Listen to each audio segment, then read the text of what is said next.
Hey guys, it's Alex here. We'll be watching Friendly Baby Fox. So if you see the title of this video, they'll be like, ah, something. So everybody in the audience that like foxes, thank you. I'm Coyote Peterson, and we've all seen me in this position before. No sock on my foot, and the sock being used to draw on a predator. Check this out.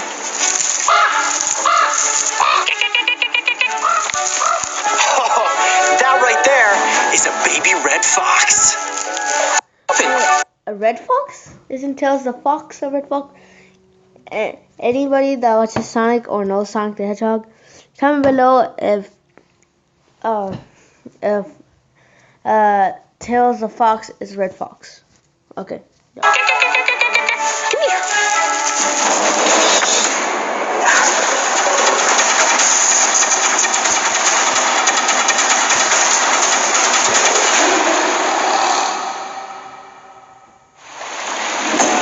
Working with animals can be incredibly difficult, especially when you're hoping to encounter them in the wild and have an up-close interaction that is captured on camera.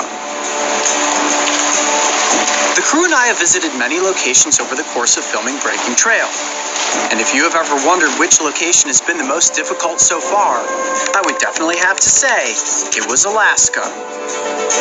This far northern state is considered to be the last true frontier. And trust me when I say, the environment posed incredible challenges. From the vast lakes, which we explored by kayak, to the rushing glacial melt streams that were nearly impossible to forge without getting soaked by icy cold water. Then there were the incredibly dense forests. Built with ancient trees and thick plants, this habitat provided the perfect hiding places for native wildlife. So I climbed up on top of this stump here, searching the forest. Check out this vantage point. Wow, that is just trees. That looks like a nerd's game, like welcome to the forest land or some shit. As far as the eye can see. So what becomes the game plan when finding animals in the wild is next to impossible? Simple. We work with ones that have been rescued or raised in captivity. Today we will be working at Steve Krochel's Wildlife Sanctuary, which is home to many different mammal species, including moose, weasels, and even a wolverine. In my opinion, mammals are the most difficult animals to work with because they very rarely want to be held, and getting them to sit still for the cameras is next to impossible. And while in the past I have worked with giant grizzly bears, ferocious badgers, and spring-loaded bobcats, nothing... Hey, this is Alan Rice with Sonic the Hedgehog. If you know what I'm talking about, go watch my girl. If you're my friend in 4th grade, you know what I'm talking about. Would challenge me and the crew more than an incredibly adorable baby red fox named Lupith.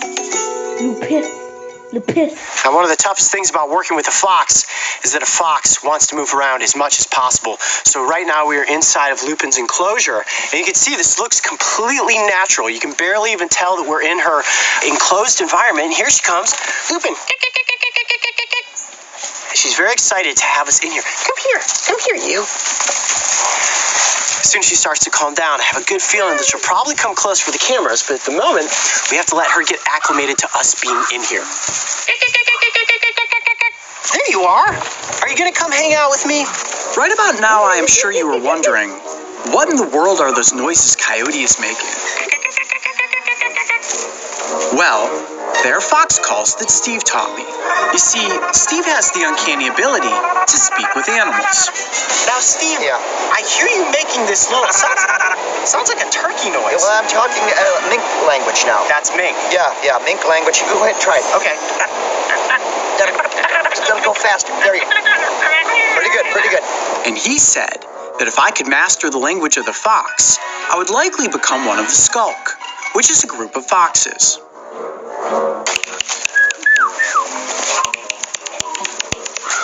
Here you are. Hello. Do you have a good sprint? What do you think? How about you and I have a conversation about your 12 vocal calls? I know you have 12 things to say to me. My fox lingo was a bit off, so then we tried a fox toy. Just a simple duck wing tied to a stick. That It's what you call fishing for a fox right there. Oh, you almost had it. I'm doing my best to keep her attention. Hi, good afternoon. Keeping a fox's attention in front of a camera is far easier said than done. And before we knew it, Lupin was back to running laps around her enclosure. Hey, Lupin, come on back here. Next, we tried to get her up close to the cameras by pretending my hand was a mouse. What I'm going to do right now is turn my hand into a mouse. I'm going to actually put it down in this hole and bury it in the grass, try to make some mouse noises, rustle this around, and see if I can get Lupin to come and pounce on me. You ready? Yep. Let's try this.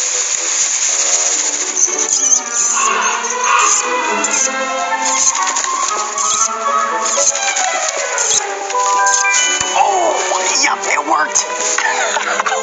And she bit right down on the tip of my finger, only to find that it isn't actually a mouse.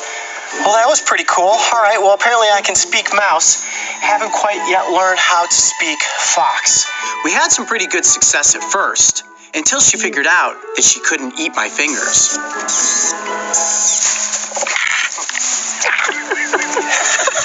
How cool is that? Every single time she thinks my finger's a mouse. And that's such a great hunting instinct for this baby animal, to be able to learn that this is how I catch mice. It is very, very difficult to hold onto this baby fox because she wants to run around in the enclosure. So one tactic I used with the ocelot was to take my sock off and get its attention with that. Lupin. Here we go. She's got her attention. Oh boy, look at that. Oh, sock is good. It worked wonders with the ocelot in Costa Rica, so I figured, why not try it with a fox? Get that sock. Now, if I was one of her litter mates and I found something out there in the wild, like a hunter who left a sock behind, this would be a great toy to play with. This fox is incredibly playful, and at this age, that's natural. But even adult foxes, you'll see running around out in fields, prancing, hopping, playing fun games. Anything that she can potentially get her claws and her teeth on is fair game. And while tug of war seemed to hold her attention at first, like any curious baby animal, she soon lost interest and went back to going everywhere except in front of the main camera. Mario, you made a buddy. For me?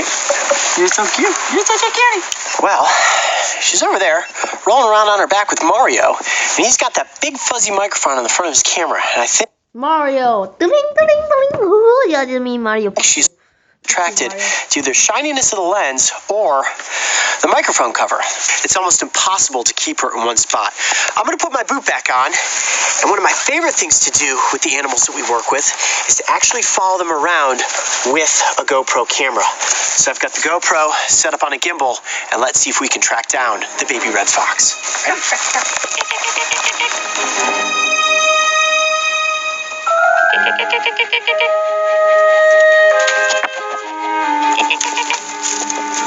The red fox is one of the most elusive animals in the world, and I would say in my lifetime I've probably only ever seen 5 fox in the wild, and even when you do see them, it's only for a brief second. So if you do happen to encounter a fox, consider yourself lucky. This right here, getting to play with the baby one, whew, it's absolutely exhausting. If there's one animal that has really worn me out, it's definitely the baby red fox. This thing's got more energy than any animal we've ever worked with. For nearly 15 minutes, we attempted to follow Lupin around her enclosure. And for a brief moment, she rolled over on her back for a belly rub.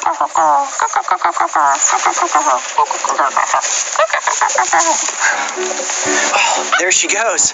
That's about the closest we've been all day. Pretty cool, palling around with a baby red fox. I'm Coyote Peterson. Be brave. Stay wild. We'll see you on the next adventure. Like I said in the beginning,